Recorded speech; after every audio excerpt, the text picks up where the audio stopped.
ہمیشہ ایسا لگتا ہے کہ جو امام نے ہمیں، امام حسین نے جو شہادت کربلا کے واقعے سے صرف سکھایا، مجھے لگتا ہے کہ میں اور آپ، ہم جیسے جو لوگ ہیں، میں ان تینوں کی مثال تنزن نہیں دے رہا آپ کو، میرے اور آپ جیسے جو لوگ ہیں، ہم شاید اس میں تھوڑے سے کسی عذر سے کام لیتے ہوئے ہم نے اس کو صرف واقعہ کربلا تک محدود کر کے رکھ دیا۔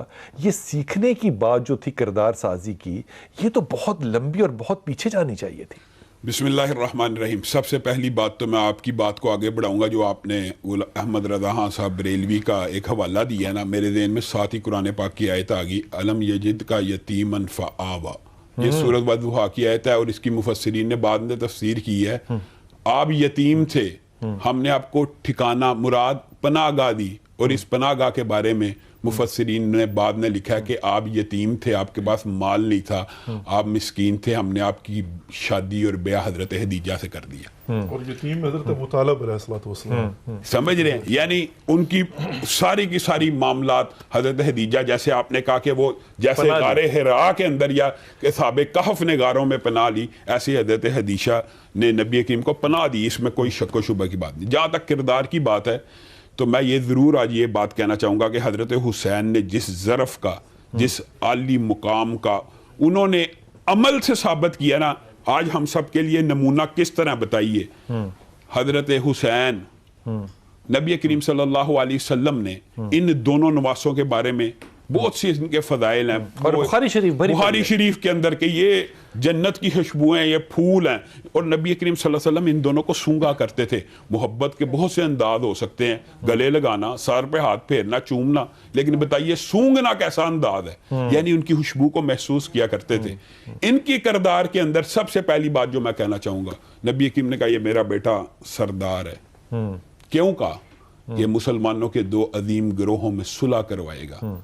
آج ہم اگرچہ مسالک کے اختلاف کے باوجود اکٹھے بیٹھے ہیں، اگر ہم یہ عملی کردار اپنا لیں، حضرت حسن کا، حضرت حسین کا صلح ہو گئی تھی، تو ہمیں بھی صلح کر لینی چاہیے۔ اگر ہمارے سرداروں نے صلح کر لی ہے تو ہمیں صلح کرنے میں کیا مسئلہ؟ بات ہے، کیا بات ہے، کیا بات ہے۔ ہر شخص نظر آ رہا ہے، ہندو ہے، سکھ ہے، عیسائی ہے، ہر طرح کا مسلمان ہے، ہاتھ کھلے ہیں، لمسہ بند ہے، اس سے فرق نہیں پڑتا۔ وہاں جا کے آپ کو اگر کچھ اور بھی نانا نصیب ہو تو اتحاد مسلمین کا آپ کو علم نظر آتا ہے۔ ایک عربی کا شعر ہے، حججتا ولو انک ما تحج، حج تو آپ نے کر لیا، لیکن کاش کہ آپ حج نہ کرتے، کہ ہزاروں گناہوں کے ساتھ گئے تھے اور اسی طرح واپس آگے، حج کا کیا فائدہ؟ حج تو ایسا ہونا چاہیے کہ انسان جائے اور واپس لوٹے تو ایسے ہو جیسے آج ماں کے پیٹ سے پیدا ہوا۔ میں ان ساری محبتوں کے اندر حضرت علی کا کچھ تذکرہ ضرور کرنا چاہتا ہوں۔ ویسے بھی لازم ہے دل کے پاس رہے پاسبان عقل، لیکن کبھی کبھی اسے تنہا بھی چھوڑ دو۔ اچھا، یہ تنہا چھوڑنے والا میں ابھی ذکر کروں گا، یہ تنہا بھی میں چھوڑتا ہوں۔ ہاں جی جی، حضرت علی کی نبی محترم کے ساتھ جو محبت ہے نا، یہ ساری محبتیں جو اگلی نسل میں منتقل ہوئی ہیں، یہ اس کا ابتدائیہ اور دباچہ حضرت علی اور نبی کریم کی محبت ہے۔ حضرت علی خود بیان کرتے ہیں خود کہ میں نبی محترم کے آگے پیچھے بچپن میں ایسے پھرا کرتا تھا جس طرح اونٹنی کا بچہ اونٹنی کے ارد گرد۔ کیا مثال ہے، واہ واہ واہ واہ واہ۔ یعنی جس طرح آپ نے اونٹنی کے بچے کے اندر، جو صحرائی لوگ ہیں وہ اس مثال کو سمجھ سکتے ہیں بڑی آسانی سے، وجہ اونٹنی کا بچہ بہت بے چین ہو جاتا ہے اونٹنی کے بغیر۔ حضرت علی نے اپنی مثال اس کے ساتھ دیا، اور نبی کریم کی محبت سنیں۔ نبی کریم صلی اللہ علیہ وسلم حضرت علی کو کہیں بھیجا، حضرت علی واپس نہیں آ رہے، تو نبی کریم صلی اللہ علیہ وسلم بار بار نکل رہے ہیں خیمے سے باہر، بار بار نکل رہے ہیں، بار بار، اور بے چین ہو کے آخر پتہ کیا دعا کرتے ہیں؟ اللہ مجھے اس وقت تک موت نہ دی جب تک علی کا چہرہ نہ دیکھے۔ اللہ اکبر۔ اب بتائیں، اور محبت ہے، محبت اس طرح کی ہے نبی کریم صلی اللہ علیہ وسلم کی علی کے ساتھ، اور علی کی نبی کریم صلی اللہ علیہ وسلم کے ساتھ۔ یہ ساری اگلی جو محبتیں، یہ نہیں کہ سارے سلسلے ہیں۔ اور نبی کریم صلی اللہ علیہ وسلم، آپ نے تو آج نسبتوں کو مان لیا، نسبت کیا۔ ہائے ہائے ہائے ہائے ہائے۔ اچھا ایک بات بتائیں، کیا صدقہ ہے، واہ واہ واہ واہ واہ واہ واہ۔ یہ میرا جسم کہاں پر ہے، خدا کی قسم اس وقت۔ مجھے ایک بات ہے، اہل بیت کی جو نسبتیں آپ کے خیال میں اہل سنت نہیں مانتے؟ بالکل مانتے ہیں۔ بھائی یزید بسطامی کے پاس ایک ان کے کام کرنے والے مرید آئے، ان کا نام تھا زید۔ تو زید نے ان کی 20 سال خدمت کی۔ با یزید بسطامی حافظ صاحب روز صبح اٹھ کے پوچھتے تھے کہ تیرا نام کیا ہے؟ وہ کہتا تھا میرا نام زید ہے۔ اچھا تو زید یہ کرو، 20 سال ہو گئے, روز پوچھتے تیرا نام کیا, وہ کہتا تھا میرا نام زید ہے. تو اس نے 20 سالوں بعد بھائی یزید بسطامی سے پوچھا, آپ کی بات کو بڑھا رہا ہوں, اس نے کہا حضرت کمال کرتے ہیں, 20 سال سے میں آپ کی دن رات خدمت کر رہا ہوں, آپ کو ابھی تک میرا نام نہیں یاد ہوا. انہوں نے کہا یار معاف کر دے, جس دن سے نام محمد میں نے سنا ہے نا, کوئی اور نام میرے کانوں کو سنائی نہیں دیتا. اب یہ تذکرہ محبت جو ہے, اس کو لاجسائز کرنا, اس کو منطقی انجام دینا, اس کو شرعی حدود کے اندر رکھنا بڑا مشکل نہیں ہو جاتا؟ لال بھائی اسی محبت کا ایک تذکرہ میرے ذہن میں, ابھی آپ نے بات کی تو پھر آ گیا. نبی کریم صلی اللہ علیہ وسلم نے کہا ابھی جو شخص آئے گا وہ جنتی ہوگا. حضرت ابو بکر داخل ہوئے. پھر کہا اب جو شخص آئے گا جنتی ہوگا. حضرت عمر داخل ہوئے. پھر کہا اب جو شخص آئے گا جنتی ہوگا, اور ساتھ ہی ہاتھ اٹھا لیے اور کہا اللہ اب تو علی کو بھیج, اللہ اب تو علی کو بھیج دے. اور دعا تو نبی کریم صلی اللہ علیہ وسلم کی ویسے ہی قبول ہونی تھی. حضرت علی آئے اور حضرت علی کو جنت کی بے شمار مرتبہ بشارت دی. اور جو دوسری بات آپ نے کی ہے نا کہ میں جب ادھر گیا تو مجھے اندر بے خوفی اور کوئی ایسی, میں آپ کو بتاتا ہوں یہ وجہ حضرت علی کی شجاعت اور دلیری کی وجہ ہے.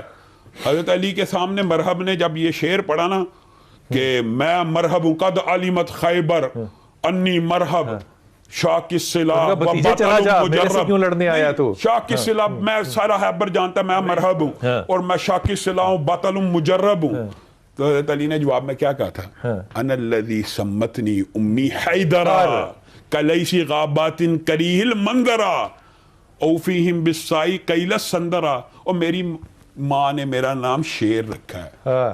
یہ آپ نے وہ فیل کیا ہے, وہ شجاع, وہ دلیری.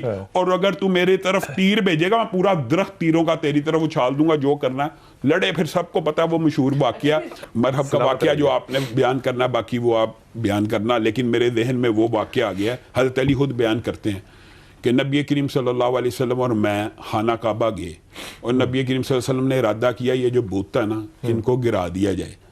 تو نبی کریم صلی اللہ علیہ وسلم نے کہا کہ ذرا علی بیٹھنا, میں تیرے اوپر کھڑا ہونا چاہتا ہوں.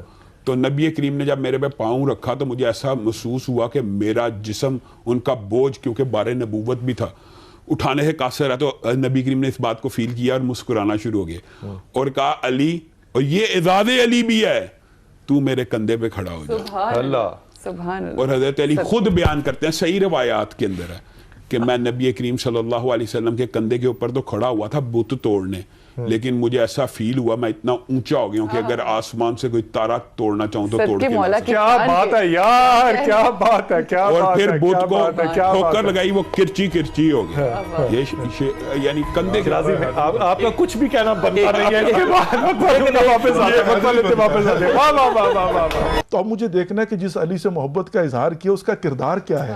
بے شک. اس میں عدالت ہے, اس میں یتیموں سے محبت ہے, اس کے اندر معاشرے کی اصلاح کا پہلو ہے, اس کے اندر بحیثیت باپ ہیں, بحیثیت کمانڈر ان چیف ہیں, وہ جو دشمنوں کے ساتھ بھی انصاف کرتے ہیں, وہ کہ جو راتوں کو اپنے کاندھوں پر اٹھا کر جا کر غریبوں یتیموں کو اناج پہنچاتے ہیں. یہ ایک مجموعہ ہے در حقیقت جو اپنے کردار کو. میں یہ کہنا چاہتا ہوں, صرف ایک جملہ ہی کہوں گا.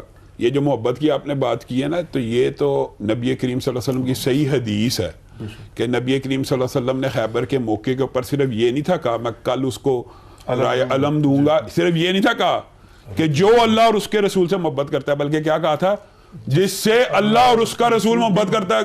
اب بتائیں اگر سنت الہی اور سنت رسول علی سے محبت تو آپ کا ہاں